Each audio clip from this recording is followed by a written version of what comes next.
coming this evening, and I asked to Jesus and to our spiritual friends of the center to help me out to deliver the message of Jesus on his parable of the talents. The the parables of Jesus, they are very interesting. We can see there is a, yeah, very advanced intelligence that uh, made them. It was Jesus, right? And the reason why I say that is because even after 2,000 years, those parables, they are still delivering us interesting messages that help us. And you can, the more you study them, the more teachings you get. So it's like peeling an onion. You go like, you can have superficial lessons, but if you spend some time, you get very deep lessons, very interesting lessons, and that's what we're going to do this evening. Let's peel this onion. So let's try to do it.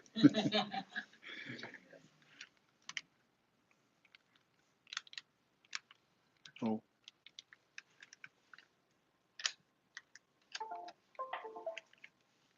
you. Oh, sorry. Let's start.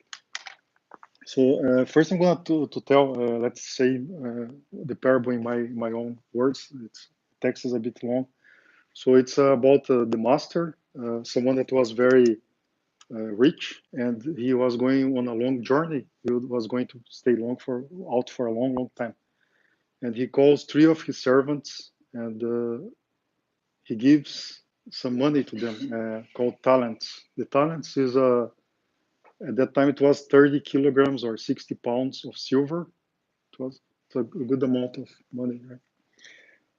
So he gives some talents to the three servants, each one according to his abilities. So the first one he gives 5 talents, the other one he gives 2, and the third one he gives 1 talent. And then he says, when I come back, we have to settle accounts. I want to see this multiplied. So let's see what happens when I come back.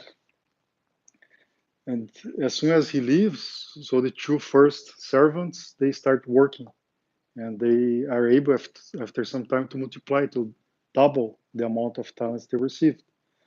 But the third one, he just decided to bury the talent. He didn't think about that anymore. So he just buried and forgot about it. So past a long time later, the master comes back, and he, as he said, called them, let's settle the accounts. So the first and the second, they give back double the talents. So the one with 5 delivers 10. The one with 2 delivers 4 back.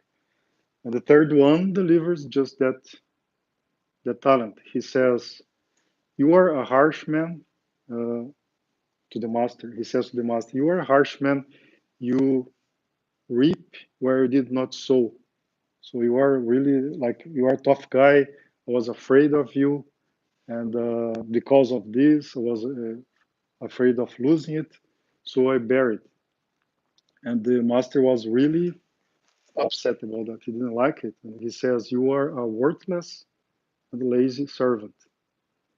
And if you knew I was such a harsh person, why did you at least leave the money with the bankers? Then I would have interest. I would have something out of it.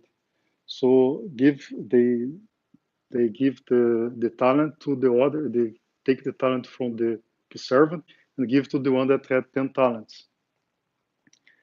And then he says for this servant to be thrown in the darkness. So he doesn't want him anymore. And that's the parable of talents. And so I'm going to go through some parts of it.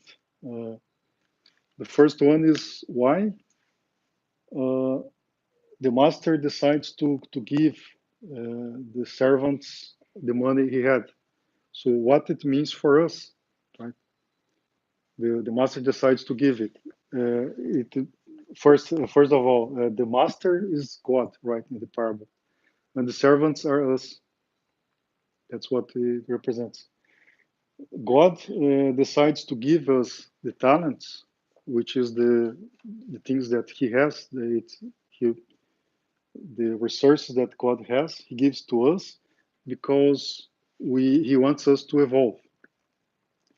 In Spiritism, we teach that there is a planning before we start incarnation, before we have a new life here. There is some planning that is done. We asked for, normally we can ask, or in many cases we can ask for the grace, for the opportunity of having a new life. Sometimes don't, but many times yes. And when this is done, when it's time for us to come, so we go through a planning. The planning is done with some very other spirits that care about us. They decide where we are going to be born, what gender we are going to have, what's the profession that we have, and many other things. If we're going to get married, who we're going to get married with, and even when we are going to, when the life is going to end. This is all planned. It can be changed later on, but there is a planning, and based on the planning we do for this life, we will receive a bunch of resources, a set of resources from God. He'll give us all the resources we need to get this planning, to make it work, right? So if, let's say I want to go to study in university or something, if in the plan is that's in my life, I will have a profession that needs a lot of study and things like that. So we have some sort of research like intelligence to do it, right? I have a family that will support me to do that. So these are all talents that are given to me. So I can get this mission, this planning, so I can be successful in this plan. Um, but why we have this, right? Why we have a plan? Because God wants, this plan is done when thinking about our improvement as human beings. Uh, God wants us to after the end of this life, we should be better people, better person. Uh, he wants us to be evolved so that we can get closer to God. That's the what He wants from us. And we are going to be close. We are going to have more faith. We are going to know better what God wants from us. We're going to express love with other people, and so this way we are going to live close to God, and we're going to be happier people.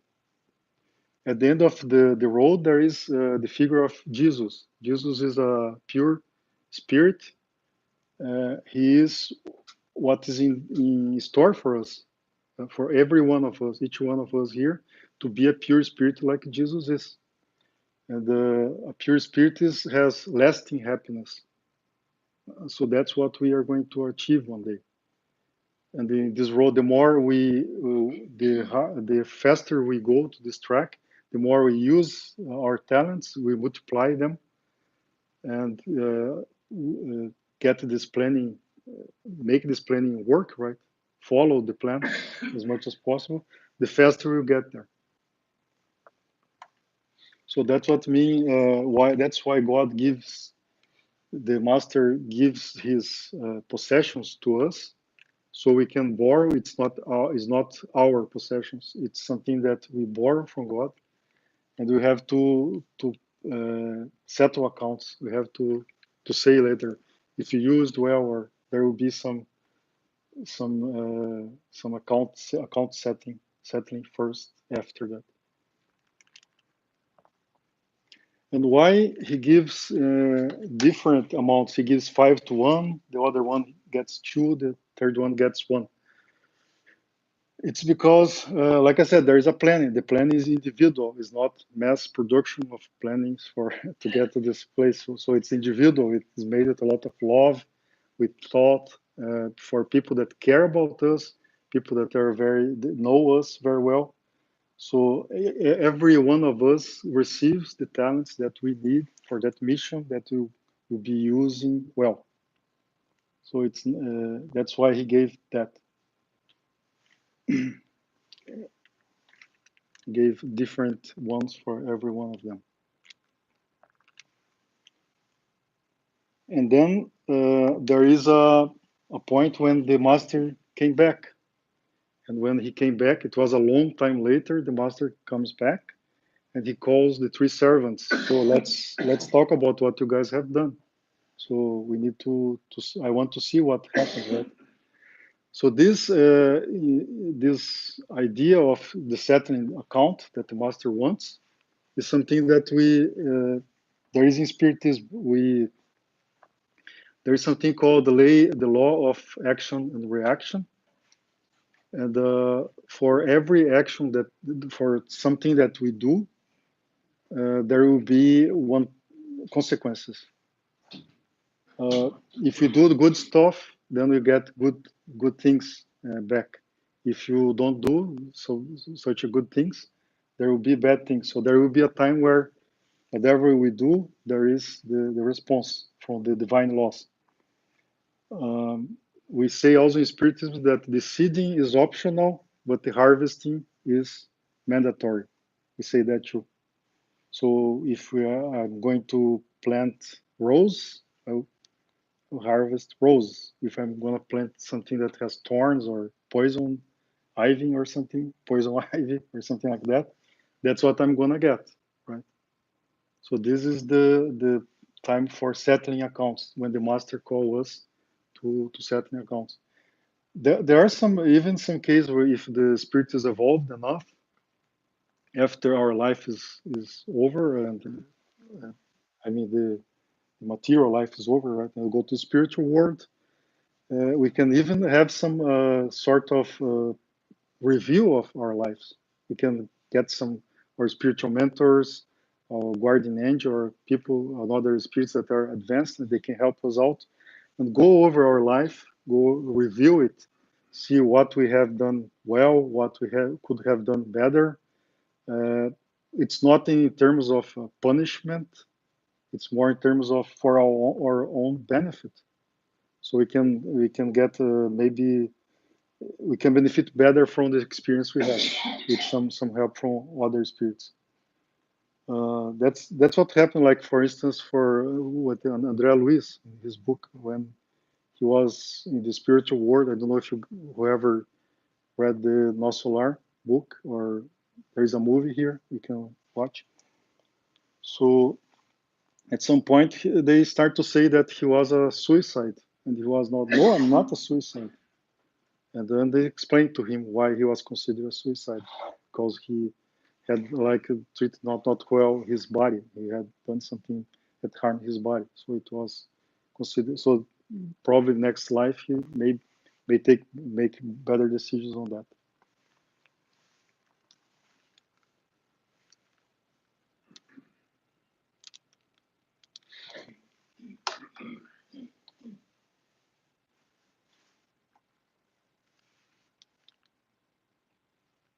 I think it's something to write. No?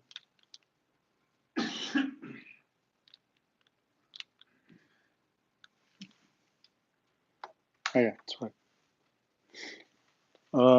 I put another text that is a bit simpler here and is not saying okay.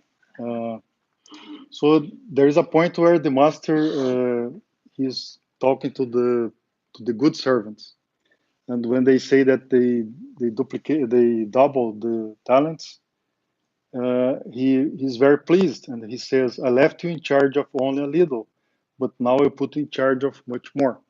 So that means in Spiritism that in every life, if we do well in this life, if we follow our planning and we multiply our talents, God knows that in the next life, in the future, or maybe in this life still, He can give us more talents, more things to take care of, because now we know what God expects from us. We are taking care of God's possessions, God's resources in a Christian way. We are multiplying it. We are helping someone that's close to us. We are helping ourselves. We are making Earth a better place. So we are kind of doing what is expected from us. And then God knows that He can give us more. So I'll put in charge of much more. And also he says, come and share in my happiness, because to each step we go towards evolution, we get to be happier. And as I said, in the future we will be perfect spirits, pure spirits with lasting happiness. So every step we do in evolution, every step we improve ourselves, we are happier in this way. And then we can come and share your happiness.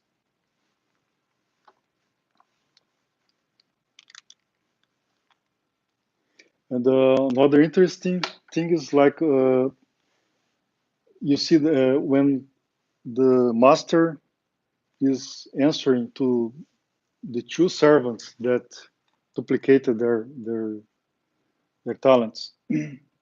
One of them had five, and he got five more. The other one had two, and he got two more. So if you are in the corporate world, the one, the one that had five and duplicate five, he would have a special treatment. And the one with two, he would be praised as well, but it was not the same treatment.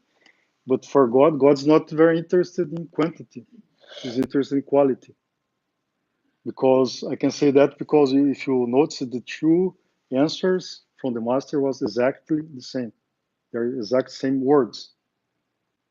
So he treated both equally because he knows the effort they put into the the respect they have for God, the great gratitude they have for what they received, the resource he received.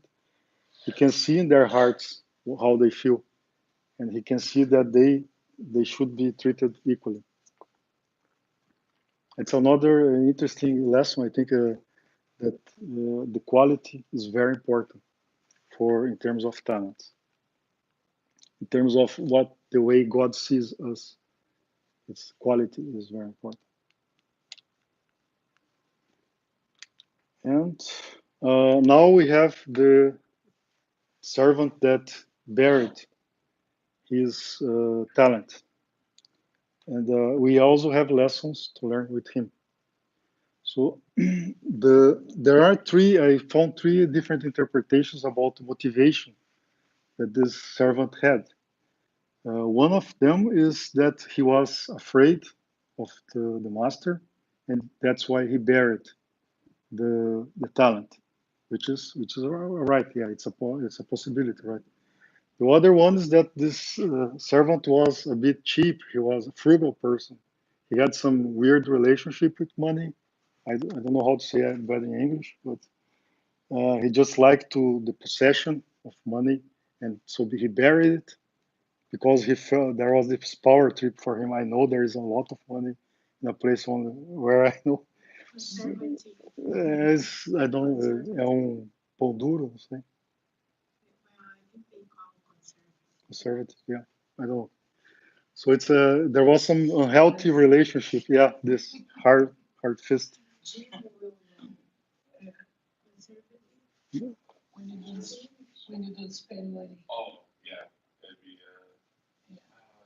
Stingy. Stingy. Yeah, something like that. So he didn't want to spend money, and so he got this. He it was a lot of money. It was not his, so it was something like in this direction, which is also possible. Haroldo Dutra, he has a speech about the parable of talents, and his interpretation is the one that I liked more. It's just selfishness. It was pure selfishness. So he was selfish, and he saw the other servants working hard to double the talents, and he was not grateful for his master. Uh, he decided, why I'm going to work on something that I'm going to double, I'm going to make my effort, and the profit is going to the master. So why should I do that, right? What's the motivation? He was not grateful that the master was giving him clothes and food and shelter and everything. He was not grateful for that. He had a lot of time in hands. He was not valuing that. Let's do something else. So it's not. I'm not judging because this guy is a fictitious person. It's just trying to, it's interesting to know the motivation, so you can learn something with that too. So he decided, okay, I'm not gonna do, that's the fact, I'm not gonna do anything with that. And then he saw it was time for settling the accounts. And he saw the other guys duplicate their, their talents. And he was the last one. He was like, what the hell am I gonna do? I have nothing, I'm in trouble, right? So he decided, okay, I'm going to the defensive. And he comes with this, like, I know you are hard to get along with. So he was attacking the master. And you harvest where you don't plant and gather crops where you haven't scattered seed. So he was a defensive way. He was trying to blame the master, and then I was afraid, and I hid the money because I was afraid. So he was trying to pull the blame on the master. I think it was very really interesting this part, and then the master, he was not a fool. He saw he figured out instantly, and he gave an answer that was really good. He just used the servant's words against him. So I'm a tough guy. I harvest what I don't plant and gather where I haven't scattered seed. He didn't try to defend himself. Just say, if you know I'm this tough guy, why didn't you put my money in the bank? At least I would have interest. So you didn't do anything with my money. It was really interesting, yeah, this thing. And then he goes, "You are lazy and good for nothing." That's what was the impression that the master had for from this guy. And then he goes like, uh, let's get his talent, give to the one that had 10 talents, and I'm going to get rid of this guy." So he's going to the darkness, and I don't want him anymore. Uh, and It's interesting, like another interesting thing is like he could have done something better, right? The servant, even if he had not, he could like say something like, "Okay, I screwed up. I'm sorry about that. Give me another chance. I'm gonna try again. I'm gonna do something better." Right? He could have done something like that, but no. He decided not to. He decided just to be to attack the master. So that was not a very good idea. Not very humble, yeah. And that's why he was also selfishness, right? He was not able to recognize and assume responsibility about what he was doing. He had done wrong. Okay. And also there's another lesson, like if you think about God and talent, if he had tried something, just tried, honest try, like let's try to do something, and lost everything. It seems I think the master, being God, of course, he would see him with better eyes. Right? At least you tried something, you did something, even though you lost it, man, you did it.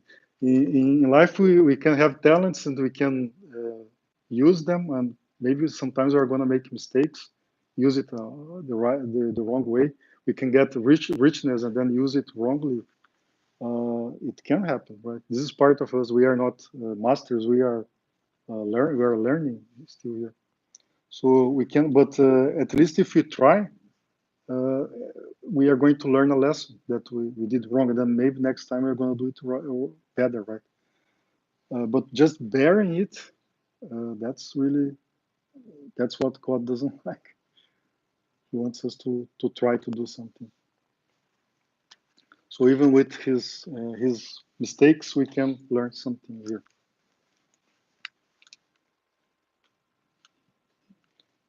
And then there is something that's really weird if you think of that the talents of being money, right? That the master says everyone who has something will be giving more, and everyone that has little, the little they have, they will be taken away. So the ones that have will have more.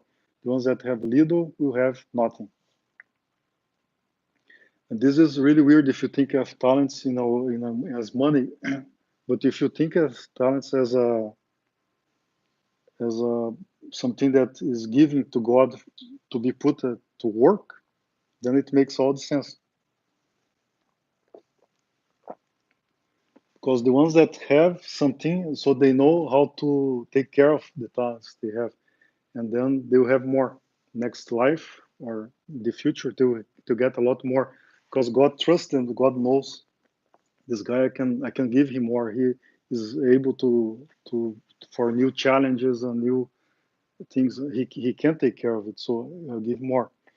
And the ones that have little and don't use, it will be taken away so that they can value it. It was a possession of God that they borrowed from God, and they didn't use it. So they should maybe they have to lose it for a while, and then they will value the thing. It's like maybe I have my left hand that works all the time. My whole life, my left hand worked, and I took it for granted. And then one day it gets paralyzed. Then I go, oh my God, this is my hand. I always worked well. Now I'm gonna value it a lot more, right? If you lose, then you value it a lot more. So some people they have to lose it, and then they will spend some time. Then they were gonna ask God, please give me that again. Now I'm gonna take care of it. Then that makes sense.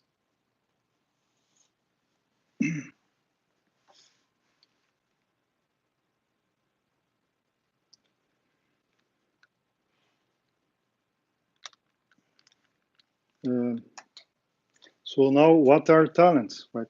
Some people think that they don't have any talents, nothing.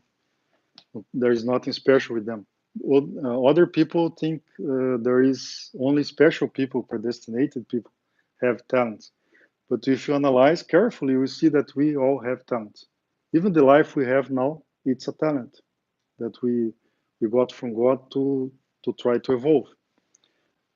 Talents are everything that God gave us: the intelligence, culture, health, power, richness, family, mediumship. Even mediumship, it's a talent. The friendships, the affection, easiness to deal with people is a talent. The profession, the faith that we acquired with time, it's a talent too. It's something that God gave to us little by little. It gave us the opportunities to acquire faith and to be closer to Him. It's a talent as well. The opportunity of reincarnation, having a new life here, it's a talent.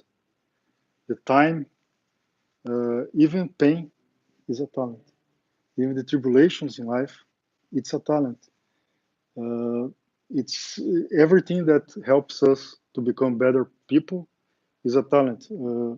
Sometimes you have a tribulation that when you have it, you think it's something really bad.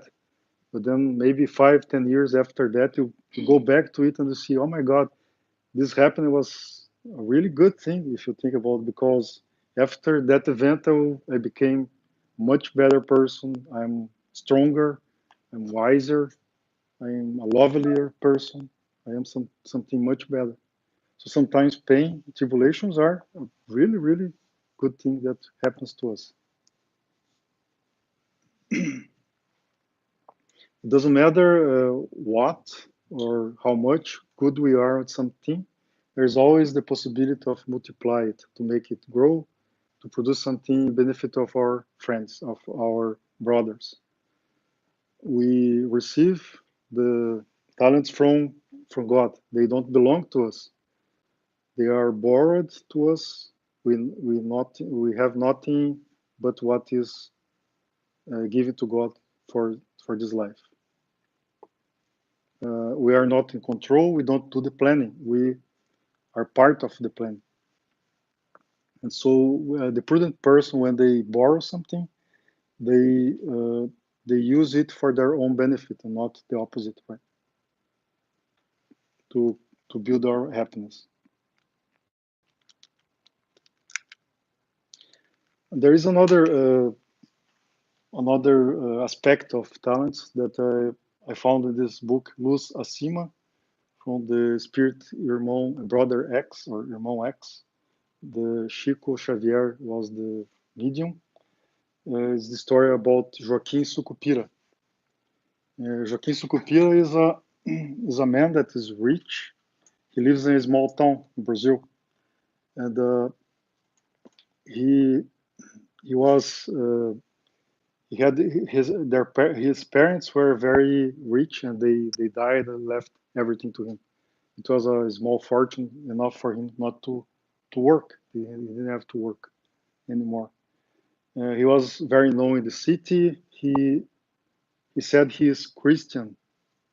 He's Christian, but he doesn't follow any religion. So he decides that the best way is to read and try to teach himself about religion.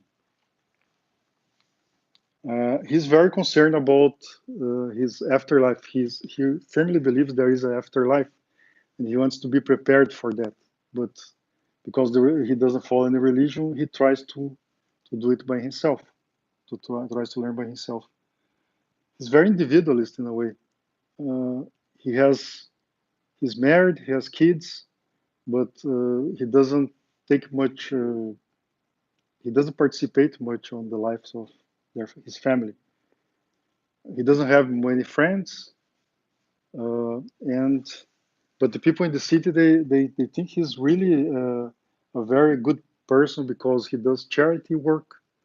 So because he's very rich, many people come there to ask him for money. The poor people that need something, and he saw it and he was a bit okay. I need to help these people. He was trying to have a better afterlife, so he had to work on that.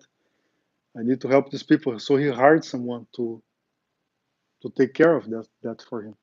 So he has someone hired. If someone needs some help, they go to this person. He's going to help them.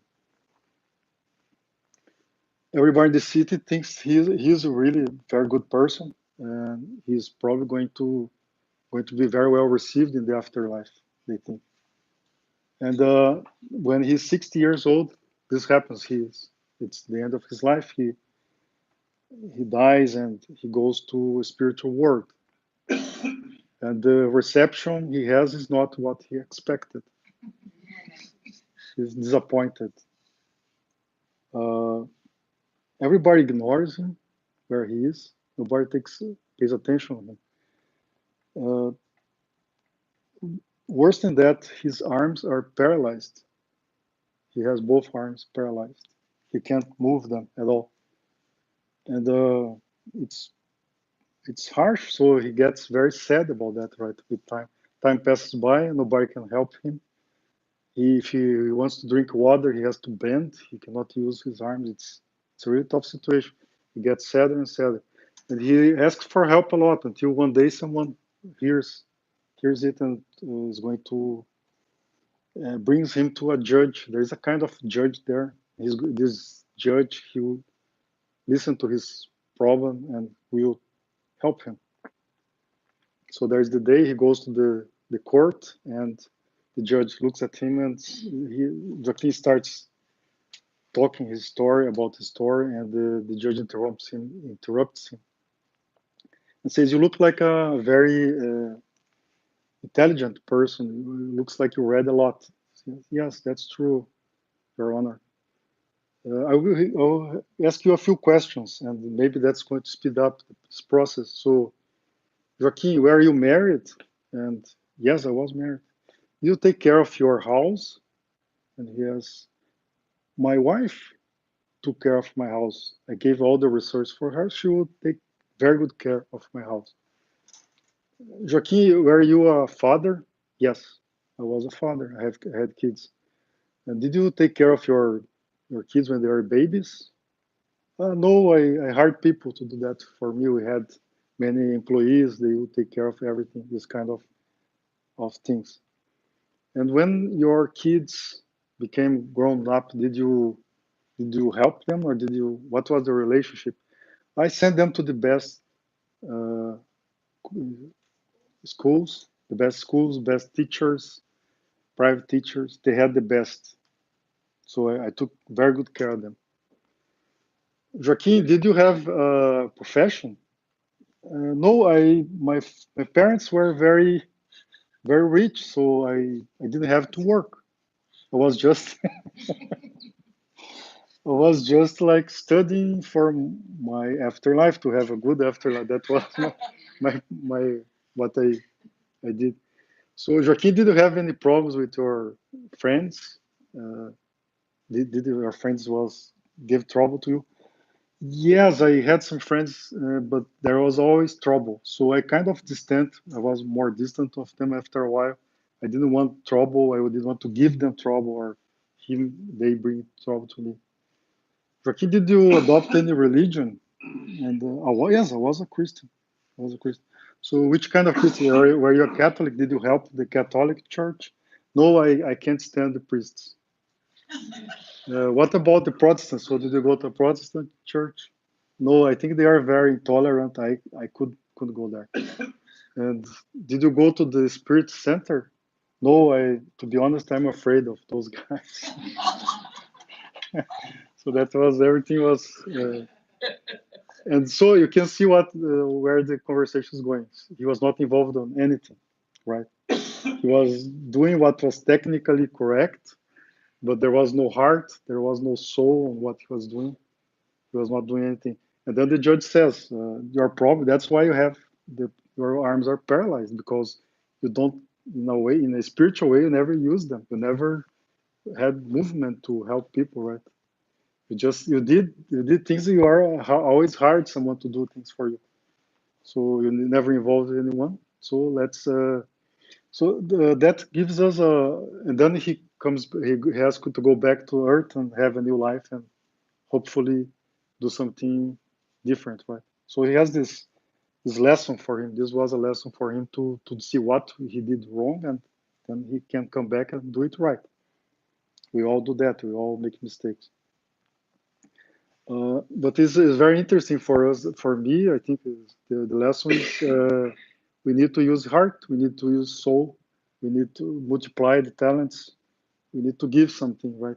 Because that's what God sees. He wants quality, not quantity.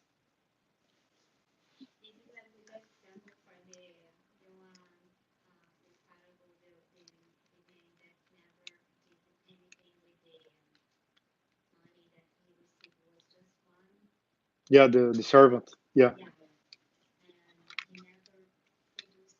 anything. Yeah, yes. But in this case, like he was giving things, right? He was giving things. People would ask him stuff, and he would give. Just he was not involved. He was giving the material possessions to people, but he was never involved. He was just hiring people to do stuff for him. Yeah, he was. So there was no heart on the talents. We are not going to be closer to God if there is no soul, no heart, no feeling, right? We need that.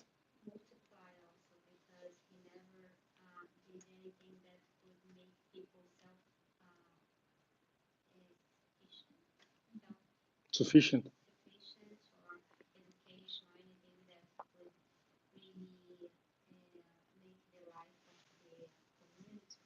Hmm.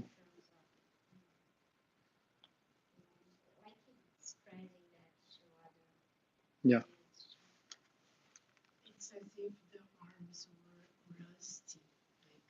Yes, yeah. I forgot that. Yeah, it's the name of yeah the name of the story is Rusty Arms. That's the title. I forgot to say. Yeah, exactly what you said. Rusty Arms. Yeah, that's the name, the title of the story on that book. It's yeah, you got you nailed it. Yeah, exactly. Rusty Arms. So why is this important to me? It's important because we need to multiply whatever we have. we need to be. I think we have to have a relationship with God, right? That's faith. Uh, we get something. God gives us something to use, and in respect, in gratitude, in love, in trust in God, then we have to multiply it. So we should like maybe this self-awareness. We have to know ourselves every time better to see what we're good at, what we can do to help people, right? Haroldo Dutra also sees that we are. He compares us with the orange tree. Orange tree is something that when the orange tree is small, it gives you a few fruits in the first year, but then the second year gives a lot more. It's not three fruits one year and then four the next one. It's double, triple more. Then next year is double, triple more, and then the other year is more. And then one of the seeds that of this tree is going to be planted. There will be another tree. So how many orange tree will give? We don't know, and we are like that. So we multiply. He says that every step we go towards evolution, it grows exponentially. Our capacity to receive new talents and multiply them grows exponentially. So every little step we go, a new virtue that we acquire, a new some flaw that we have that we overcome, we grow exponentially in terms of receiving talents and multiplying them.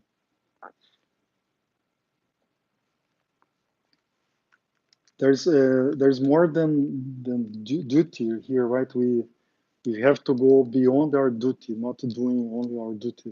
We have to do more than that. God expects more than that. So this, how to put in practice these lessons, right? So the lesson from the parable of talents is a exercise of work, of gratitude, love. Uh, we should use the talents we have in a Christian way, thinking about our neighbor, thinking about the society we live, thinking about what God expects from us every time. For example, if we have intelligence, so we should maybe share, like let's write a book or teach or do something.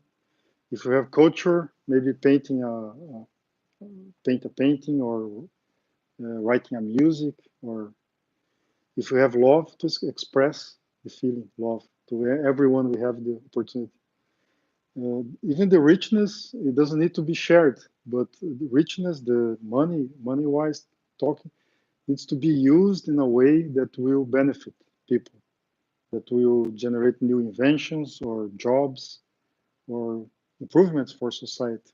So if you have that talent, that's how we should use it. It's a Christian way to use it. Mediumship.